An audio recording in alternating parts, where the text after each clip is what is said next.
तो वहाँ उन्हें बाहर घर का ओनर दिखाई देता है जिसके हाथ में बंदूक थी। वो इन लोगों को देख कर कहता है कि ओह, तुम लोग मेरे घर का लॉक तोड़ कर अंदर घुस गए। विल उसे बताता है कि वो लॉक मैं नहीं तोड़ा है, क्योंकि हम लोग जंगल में फंस गए थे, बाहर बहुत ठंड थी, इसीलिए हम यहाँ आ गए। लेकिन वो इंसान कहता है कि क्या तुमने मुझे बेवकूफ़ समझा है? तुम किसी मकसद से यहाँ इस जंगल में आए हो, मैं भी ये सालों से रह रहा हूँ यहाँ पर, मुझे सब पता है। वो गुस्से में विल के पेट पर वार करता है, जिससे कि टाउन डर के मारे उसे सब कुछ बता देती है और उसे वो कोऑर्डिनेट भी बता देती है जो चीज़ सेलर को पसंद नहीं आती।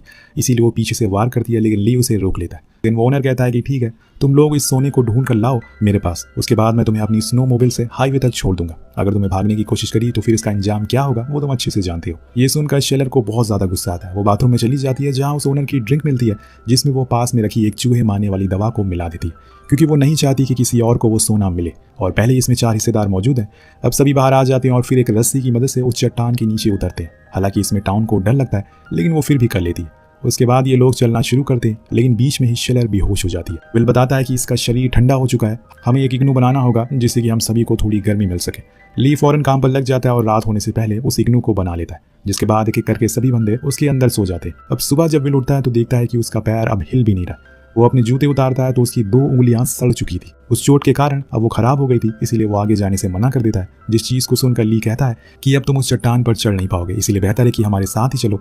पर विल कहता है कि मैं पैसों के लिए अपने पैर नहीं गंवा सकता। मैंने देखा है कि ऐसे चोटों में इन्फेक्शन फैल जाता है, जिससे पूरा पैर काटना पड़ सकता है। पैसों से ज़्यादा मेरी जान मेरे लिए कीमती है। उसकी बातें सुनकर शेलर कहती है कि ठीक है, फिर हम दोनों ही आगे बढ़ रहे हैं, जो कुछ भी मिलेगा आपस में हम बांट लेंगे। अब उसकी बातों को सुनकर टाउन विल को मनाना शुरू कर देती है कि हमारे पास कुछ भी नहीं है, यही एक मौका है, अगर ये पैसे आ गए तो हम इलाज भी करवा सकते हैं। तो विल बोलता है कि अगर वहाँ कुछ मिला ही नहीं तो उसके बाद तो मैं किसी काम के लायक भी नहीं बचूंगा, फिर क्या करेंगे हम वापस जाकर। लेकिन दोस्तों, टाउन इरिटेट हो जाती है, क्योंकि उसके दिमाग में ये था कि अब वो दोनों उस पूरे सोने को रख लेंगे। इसीलिए वो विल के ऊपर चिल्लाने लगती है और कहती है कि तुम ऐसे ही हमेशा हर काम में पीछे रहते हो, इसीलिए आज तक तुमने ज़िंदगी में कुछ कर नहीं पाए हो।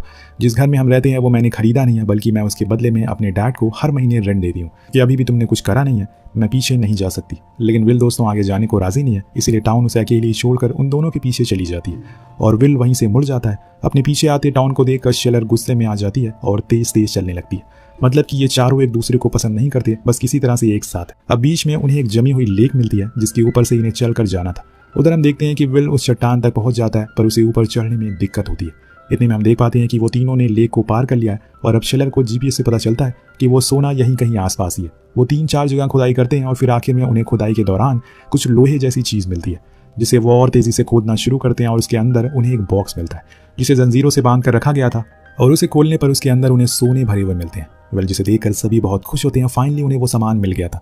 अब सारे कॉइन को अपने पास रखने लगते हैं। टाउन अपने ग्लव्स में उन सिक्कों को छुपाने लगती है।